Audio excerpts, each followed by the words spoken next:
molestation or whatever experiences you've had, you will find that you're always tied to the past. You can become 20 years old in the physical, but still remain the 6-year-old.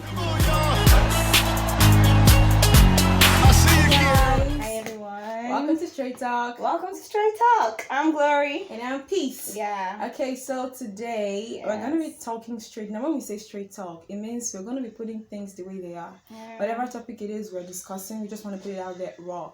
And whoever is going to help, we believe it's going to help you, okay? Yeah. So I'm going to be talking about the effects molestation had on me. We once did a video where I talked about how my molestation happened, and I feel a lot of people actually have gone through this and have hidden the memories of that event in the past. But let me just say, if you're not healed totally from your molestation or whatever experiences you've had, you will find that you're always tied to the past. You can become 20 years old in the physical, but still remain the 6-year-old in your mind, and that makes you to always show up in the present. You're not always presently present in the present. Does that make sense? Yes. You're always like a part of you is always in the past and all of that. So the first effect of this molestation on me was I had low self-esteem as a result of that. I felt like, okay, something is wrong with me. Something very essential is missing. So I always felt like, I'm not good enough. And whenever people paid me compliments, Charlie guys, like, you're beautiful, I'm going to be like, what is he even saying? Like, I never really believed that. And so that made me to just set up walls between myself and the opposite sex. So I never really thought it was necessary to date or hang out with them as such. So I was always like, not really interested. And I thank God for my moral background, because I realized that being as I didn't believe I was pretty and all that, it could have resulted in me jumping from one relationship to another without thinking about the consequences. But that didn't happen. It's not like where I was even better. I was still this person that had this cold heart, walled up heart, not opening up to guys and all that. Second, another thing was because in my experience, the guy actually ejaculated, and so I was basically scared of anything that would cause me to become that intimate with a guy. On one show we went for, I remember speaking about how I couldn't drink Gary. As a typical Nigerian girl, I always wondered why. I couldn't drink Gary with milk, and nobody knew why. So I was always like, Bonvita. It was because I had actually seen him ejaculate and all that, and it just irritated me thinking about it. Okay, another thing was I felt less of a female. Yes, we were saying something about Joyce Meyer and all that. Like, I felt less of a female because of this particular experience. Yeah, I think Joyce Meyer can actually attest to that, because if you know Joyce Meyer, you know she was sexually molested by her father as a child.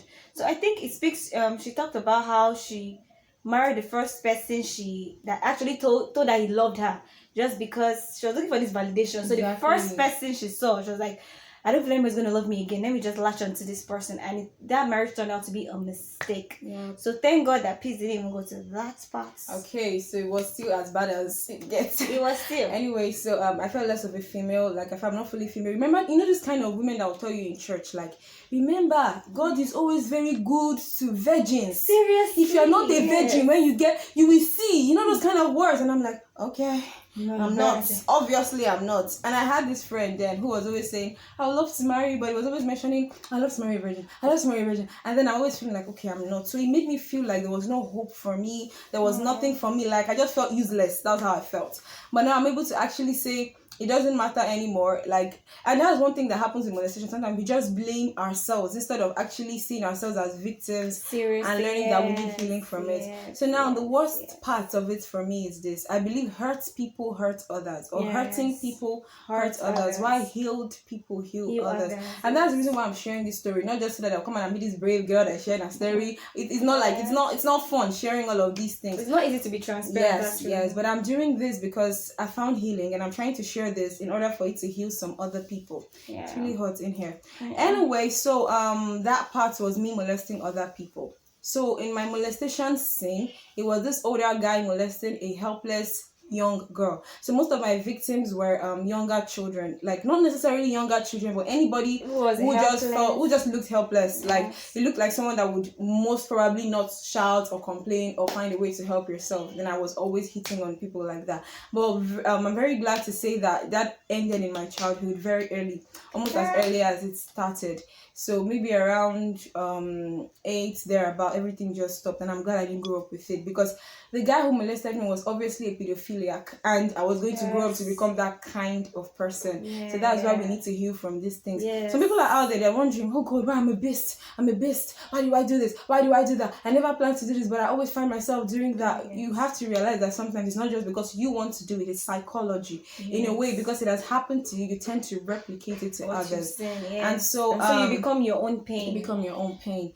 Okay, so for me, healing from it was like that changed the whole scenario. I was reading a book called Purpose Driven Life by Rick Warren, and this phrase just jumped out to me: whatsoever you can't speak about has more hold over you than you think. So I'm like, okay, I'm a very open person naturally, and this was the one thing I'd never told anybody, not even Glory, and it was killing me inside. It was killing me because because I was going through depression down on the inside of me, early teens, nobody to talk to. The church I attended didn't seem like a very how would you say that kind of thing? Who do you want to tell? You want to enter trouble. So basically I just had to sermon. Exactly. So I had to just learn to. So after reading that book, Joe, I spoke to Glory. She's like, I spoke to my mom, I spoke to everybody at home, and then I just felt God urging me to do that, because he made me know that I would actually write a book on it and to help other people and all that. So it started, I would say, for whoever is struggling with stuff like this, it starts with speaking to somebody.